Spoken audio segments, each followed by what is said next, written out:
అబద్ధం చెప్పి నమ్మించడం కన్నా నిజం చెప్పి ఓడిపోవడం కన్నా. ఎందుకంటే అబద్ధం ఎప్పటికైనా బయటపడుతుంది. అప్పుడు నమ్మకంతో పాటు మనిషి కూడా దూరం అవుతాడు. ఇది ఒక రియల్ భార్యాభర్తల జంట కథ కూడా చెప్తాను ఈరోజు.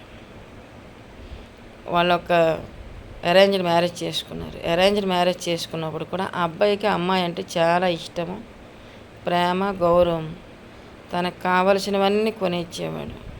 తను ఏమంటే అన్నీ చేసి పెట్టేవాడు. అంత ప్రేమగా ఉన్న జంట. అయితే ఆ అమ్మాయికి ఆ పెళ్ళికి ముందే వేరొకరితో సంబంధం ఉండేది. వాళ్ళ ఫ్యామిలీ మాటలు కాదనలేక సో అతనికి పెళ్లి చేసుకుంది. పెళ్లి చేసుకున్నప్పుడు కూడా అతనికి వేరే ఒకరితో సీక్రెట్ మ్యారేజ్ కూడా ఉంది. అంతేకాదు ఆమెకి వశీకరణ శక్తులు, క్షుద్ర శక్తులు కూడా ఉండేవి. ఉంటే అవి అతనికి తెలియకుండా చాలా ఏళ్ళు సీక్రెట్ చాలా మెయింటైన్ చేసింది. ఒక 15 ఏళ్ళు 16 ఏళ్ళు మెయింటైన్ చేసేసరికి అతనికి ఒక్కొక్కటిగా నిజం తెలిసొచ్చాయి. ఇన్నేళ్ళు అతనిలో మార్పు రాలే. అతను ఎప్పుడూ అలాగే ప్రేమిస్తున్నాడు, భార్యని చక్కగా చూసుకుంటున్నాడు, అన్నీ ఉన్నాయి, విలువిస్తున్నాడు, గౌరవిస్తున్నాడు, అన్నీ. ఎంత విలువిచ్చే భర్త అయినా సరే తన భార్య ఒక క్షుద్ర ప్రయోగిని, ఇలాగ తర్వాత తనను కాక ఇంకా వేరే ఒకరితో సంబంధాలు ఎక్కువ పెట్టుకొని వాళ్ళ దగ్గర డబ్బులు లాక్కుంటుంది.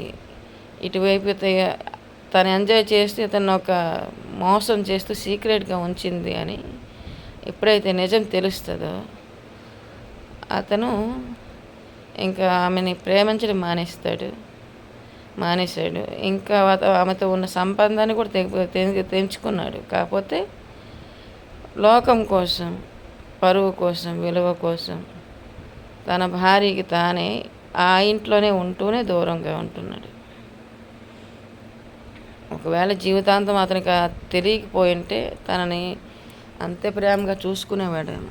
కానీ ఎప్పుడైతే నిజం తెలిసిందో ఒకే ఇంట్లో ఉన్న వాళ్ళకి ఏ సంపర్కం లేకుండా ఉంటున్నారు. అదే అందుకే మనిషి ఎప్పుడు కూడా ఎక్కువ అబద్ధాలను మోయకూడదు.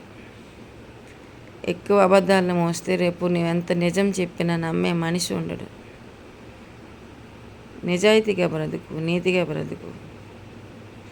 అందులో నీవు ఓడిపోయావో గెలిచావో పక్కన పెట్టేస్తే నీ మాటకు ఒక విలువ ఉంటుంది, గౌరవం ఉంటుంది. ఎప్పుడైతే నమ్మకం అనేది కోల్పోతావో అప్పుడు ఎవ్వరు కూడా నీకు విలువ ఇవ్వరు,